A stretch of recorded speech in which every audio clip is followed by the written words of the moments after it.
Logan Hale had survived war zones, underwater assaults, and nights where the ocean tried to swallow him whole. But nothing had prepared him for the haunting quiet of the Montana backcountry as he trudged through the knee-deep snow with his K9, Shadow, padding silently beside him, their breaths merging into one frosty cloud with every exhale while the bitter wind hissed through the pine trees like a warning whispered by a ghost.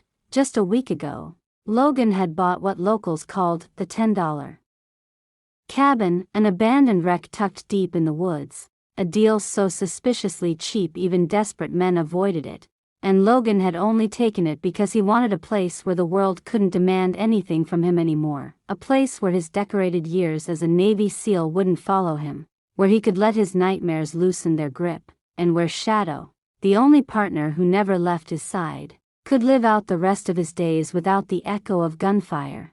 But as they approached the sagging structure, its roof weighed down by snow and its door barely hanging on its hinges, Shadow suddenly stiffened, ears erect, a low growl vibrating through his chest, and Logan knew instantly. This was not just the scent of old timber or rodents or decay, this was something alive, something human, something terrified, something wrong, and he tightened his grip on Shadow's harness before stepping through the doorway, the interior cloaked in darkness except for a thin sliver of gray light leaking through broken planks, the place colder inside than the snow-soaked forest outside.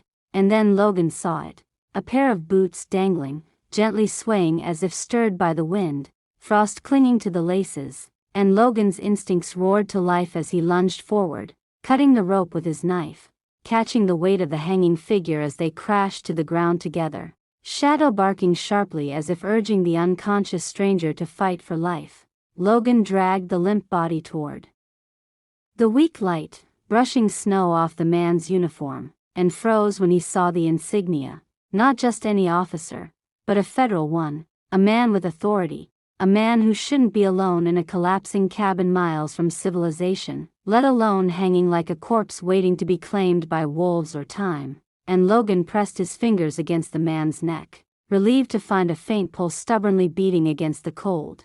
He worked quickly, tugging the officer free from his frozen jacket, wrapping him in an emergency thermal blanket, and Shadow curled close to provide warmth as Logan checked the man's condition. Bruised, frostbitten fingertips, rope marks carved into the skin of his throat, and his left leg swollen unnaturally, likely fractured during whatever had happened before this attempted execution. Attempted, because Logan knew this wasn't a suicide.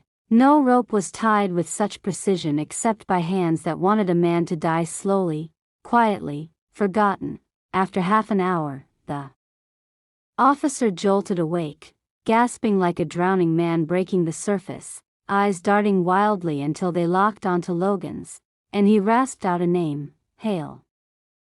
Logan Hale, we were told you were off-grid, and Logan felt a chill deeper than the winter air because no one was supposed to know where he was, no one except Shadow and the trees. Who are you, and who did this? Logan demanded, but the officer winced, clutching his ribs as he whispered, they're coming back. They think I know. Too much. They're watching the woods.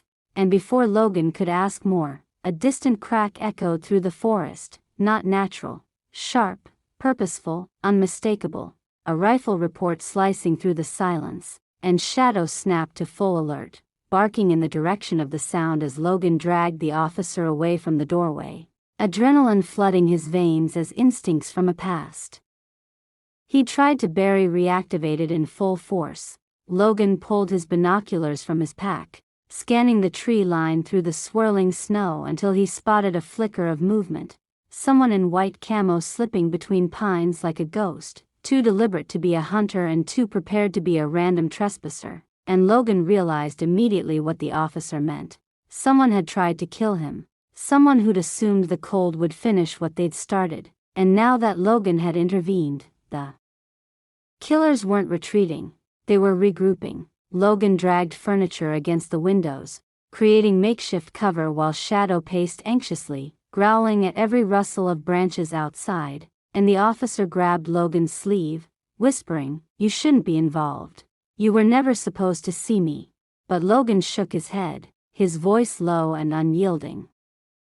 "Too late for that, brother, because once a SEAL takes responsibility for a life, there is no backing out, no surrendering it to fate."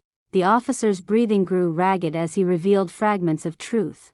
How he'd uncovered evidence of a covert smuggling ring using military supply routes. How men he trusted turned out to be traitors. How he was abducted, interrogated, dragged through the snow, and finally left to die in the cabin after refusing to hand over the encrypted drive containing everything: the names, the routes, the money trail. And Logan felt the weight of the situation settling heavily on his shoulders, knowing he couldn't stay here, couldn't fortify a rotting cabin against trained killers, couldn't risk Shadow getting shot while trapped in this crumbling box. He needed to move, but moving meant crossing open snowfields where snipers hid behind white drifts, where every step could be a bullet waiting to happen. The officer weakly pointed toward his coat, mumbling, "Inside, the drive, don't let them." But before he could finish, the window behind them exploded inward, shards of ice and wood spraying across the floor as Shadow leapt at Logan, tackling him out of the line of fire, the bullet embedding itself into the wall where Logan's head had been a second earlier. Logan grabbed the officer and hauled him toward the back exit while Shadow guarded the doorway, barking ferociously at the unseen enemy. And Logan whispered a command, "Follow," before they plunged into the blizzard, the cold slapping at their faces as they sank into the deep snow, moving as fast as the wounded officer could manage, each breath burning in their lungs. Logan knew the terrain better than anyone now, having studied it before purchasing the land, and he steered them toward a narrow gorge where wind carved tunnels through the drifts, a place difficult for snipers but perfect for escape. Behind them, faint silhouettes emerged from the white haze, 2, maybe 3 men, moving in formation, and Logan felt his determination harden like steel as he lifted the officer into his arms, sprinting despite the weight, Shadow bounding beside him, every step pounding with urgency.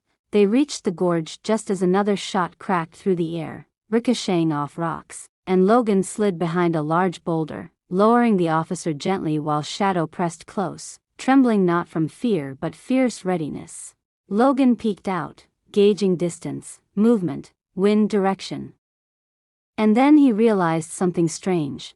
The attackers weren't closing in to finish the job. They were spreading out, circling, herding them deeper into the wilderness, and Logan's gut twisted as he understood the strategy. These weren't amateurs. These were trained operatives, hunters who knew their prey, and they were pushing Logan towards something, somewhere, a trap he hadn't yet seen. The officer grabbed Logan's arm, whispering urgently, "They want the drive, don't let them have it. If I die, promise me." But Logan cut him off harshly, "No one dies today," because the last time he failed to save a brother in arms, he'd sworn never again, and he wouldn't break that vow now, not in these mountains, not in this storm, not while Shadow stood ready to defend him with his life. As the howling wind drowned out distant footsteps, Logan knew the night would be long, dangerous, and transformative, and that the cheap cabin was never a coincidence. It was bait, or maybe destiny, pulling him into a war he hadn't chosen but one he couldn't walk away from.